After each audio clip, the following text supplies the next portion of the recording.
Hello everyone, welcome you all.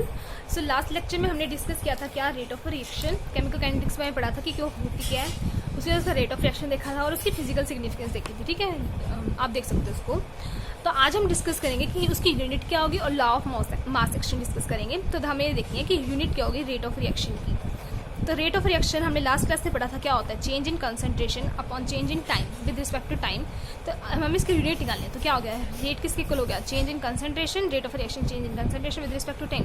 Concentration किस में होती है, आप एक बार इसको कंसंट्रेशन लिखो, ये टाइम किस में होता है, सेकंड में होता है। ठीक है, तो ये क्या हो गया, सेकंड में, आर में किसी में भी हो सकता है भी, तो यहाँ पे भी हम क्या लिख देंगे, टाइम में लिख देंगे। तो ऊपर जाएगा कंसंट्रेशन और टाइम का क्या हो गया, इन्वर्स हो गया। तो ये होगी इसकी यूनिट, रेट की यूनिट होगी। अब हमें टाइम सेकंड में भी दिया होता है, आर में भी दिया होता है, मिनट में भी दिया होता है। ठीक है, और कंसंट्रेशन हमारी मोलैरिटी भी होती है, मोलैरिटी भी होती है। ठीक है, मॉल पर लीटर भी दे सकते हैं हमें, मॉल पर डेसीमीटर क्यूब भी दे सकते हैं। वो क्वेश्चन के ऊपर डिपेंड करता है कि आपको क्या दे। देखो मान लो आपको सपोज कंसंट्रेशन मॉल पर लीटर दे रखी है और टाइम सेकंड में दे रखा है, तो हमारी रेट की यूनिट क्या बन जाएगी, रेट की यूनिट हमारी बन जाएगी क्या, मोल पर लीटर।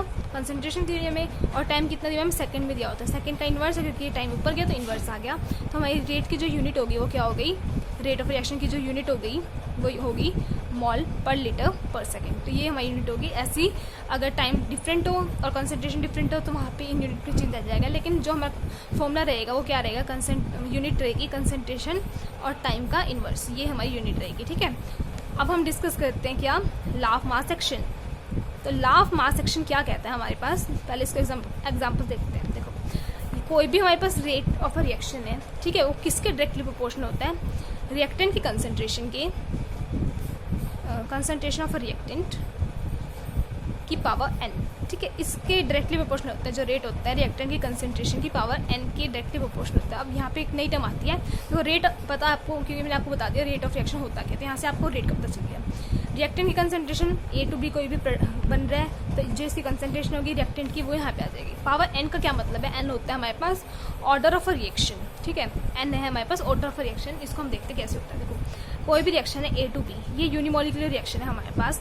यूनिमोलिकुलर रिएक्शन में क्या होता है, हमारे पास एक ही रिएक्टेंट होता है। ठीक है, तो यहाँ से रेट निकालेंगे वो किसके डायरेक्टली प्रोपोर्शनल होगा, ए की कंसंट्रेशन की पावर एन की। ठीक है, अब ऐसे ही हम अगर एक और एग्जाम्पल लेते हैं, A two A plus B two B, तो ये हमारे पास बना पी प्रोडक्ट बन गया। ठीक है, तो यहाँ पे हम जो रेट लिखेंगे वो डायरेक्टली प्रोपोर्शनल ए की पावर ए और बी की पावर बी। आप यहाँ पे ए और बी नहीं लिख सकते क्योंकि ये जो लॉ ऑफ मास एक्शन है ये सिर्फ और सिर्फ एलिमेंट्री रिएक्शंस पे ही लगता है। एलिमेंट्री रिएक्शन मतलब जो वो रिएक्शन जो कि सिंगल स्टेप रिएक्शंस होते हैं। ठीक है, अब हमें ये नहीं पता कि एलिमेंट्री रिएक्शन है या कैसे रिएक्शन है, ये वैसे क्या है हमारे पास, ये बायोमोलिकुलर रिएक्शन है। तो हम बायोमोलिकुलर, ट्राइमोलिकुलर या जैसे भी आगे फर्दर एक्सटेंड होता जाएगा तो इस केस में हम ये बता सकते हैं कि पावर क्या होगी। तो यहाँ पे जो ये है ये ए की पावर एल के इक्वल हो जाएगी और बी की पावर एम के इक्वल हो जाएगी। तो ये जो एल और एम है ये क्या है, हमारे पास ऑर्डर ऑफ रिएक्शन है, लेकिन ये जो हमारे कोफिशिएंट्स हैं ए और बी के उसके इक्वल हो भी सकते हैं और नहीं भी हो सकते। ठीक है, ये इक्वल भी हो सकते हैं और नहीं भी हो सकते। हम अब हमें देखते हैं इक्वल और अनइक्वल किस किस केस में होंगे, लेकिन उससे पहले हमें ये देखना है। देखो, ए प्लस टू भी किया हमने और ये बना प्रोडक्ट। हमने बोल दिया कि एलिमेंट्री रिएक्शन है, हमें इंपॉर्टेंट है उन्होंने ये बोला कि एलिमेंट्री रिएक्शन है, सिंगल स्टेप रिएक्शन है, तभी हम ये कह सकते हैं कि जो रेट होगा वो डायरेक्टली प्रोपोर्शनल होगा ए की पावर वन, क्योंकि यहाँ पे क्या है, वन है स्टोइचियोमेट्री, और इनटू में बी की पावर क्या है, स्टोइचियोमेट्री टू। तो यहाँ से हम ये बोल सकते हैं एलिमेंट्री रिएक्शन हुआ कि जो rate of reaction directly proportional होगा किसके, कंसंट्रेशन ऑफ रिएक्टेंट की पावर जो इसकी स्टोइचियोमेट्री होगी वो।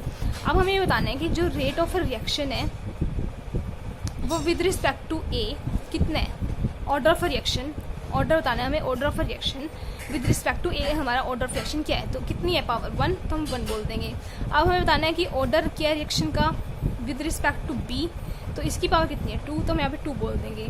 ठीक है, अगर हमें ये बताना कि ओवरऑल ऑर्डर क्या है रिएक्शन का, तो हम क्या बोलेंगे, इन दोनों को ऐड कर देंगे, one plus two is equal to three. तो यहाँ पे ओवरऑल ऑर्डर हमारा आ गया रिएक्शन का थ्री।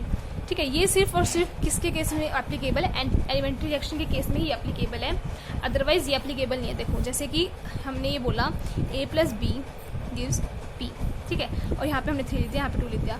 अब मैंने आपको ये नहीं बोला कि ये एलिमेंट्री स्टेप है, तो आप अगर ये लिखते हो rate is directly proportional to a की पावर 2 और a की पावर 3 और b की पावर 2, तो ये आपका गलत हो जाएगा, क्योंकि मैंने आपने बोला ही नहीं आपको कि एलिमेंट्री रिएक्शन है। ये कंडीशन जो है rate is directly proportional concentration की पावर, कंसंट्रेशन ऑफ रिएक्टेंट की पावर n यहाँ पे स्टोइचियोमेट्रिक कोफिशिएंट है, ये n तभी इक्वल हो सकते हैं जब ये एलिमेंट्री रिएक्शन होगी। अगर आपको नहीं पता तो हम ये लिखेंगे a की पावर n और b की पावर m, ये कुछ भी लिख सकते हो। देखो जो ऑर्डर ऑफ रिएक्शन होती है ना, वो हमारे पास कंप्लीट एक्सपेरिमेंटल प्रूफ होता है, ठीक है। तो आप इसको रिएक्शन देख के हम ये नहीं बता सकते कि जो ये पावर्स हैं ऑर्डर ऑफ रिएक्शन क्या होगी, क्योंकि हमारे पास एक्सपेरिमेंटल है, तो एक्सपेरिमेंटल और हम थ्योरेटिकल बता रहे हैं उसमें डिफरेंस होता है। तो ठीक है, ये एक्सपेरिमेंटल प्रूफ है, तो यहाँ पे हम इसकी पावर 3 और 2 नहीं लिख सकते, ठीक है। तो जो एलिमेंट्री केस है, एलिमेंट्री रिएक्शंस हैं, सिंगल स्टेप रिएक्शंस हैं, यूनिमोलिकुलर रिएक्शन है, उसके केस में हम क्या लिख सकते हैं, जो रेट ऑफ रिएक्शन है वो डायरेक्टली प्रोपोर्शनल है कंसंट्रेशन की power n, where n is equal to stoichiometry of reactant और नॉट इक्वल टू। लेकिन बायोमोलिकुलर, ट्राइमोलिकुलर, इन केसेस में हम क्या लिख सकते हैं कि जो रेट ऑफ रिएक्शन है वो डायरेक्टली प्रोपोर्शनल है किसके, product of the concentration of a reactant, product of concentration of the reactant, reactant की जो भी कंसंट्रेशन है, 2 रिएक्टेंट है मान लो A और B, उनकी कंसंट्रेशन का product raise to some power, इनकी पावर विच इज, और इनका सम हमें क्या बताता है n+m, जो हमें क्या बताते हैं, ओवरऑल ऑर्डर बताते हैं रिएक्शन के, कि ओवरऑल ऑर्डर क्या है। जैसे कि यहाँ पे हमने यहाँ पे देखा था, अगर हमें ओवरऑल ऑर्डर बताते तो 1+2 किया था, तो ये 3 आ गया था। तो बायोमोलिकुलर और ट्राइमोलिकुलर केस में जो ये पावर है ये स्टोइचियोमेट्रिक इक्वल हो भी सकती है और नहीं भी हो सकती, क्योंकि ये क्या है हमारे पास एक्सपेरिमेंटल प्रूफ है और ये हम एक्सपेरिमेंट से ही देख सकते हैं, ठीक है।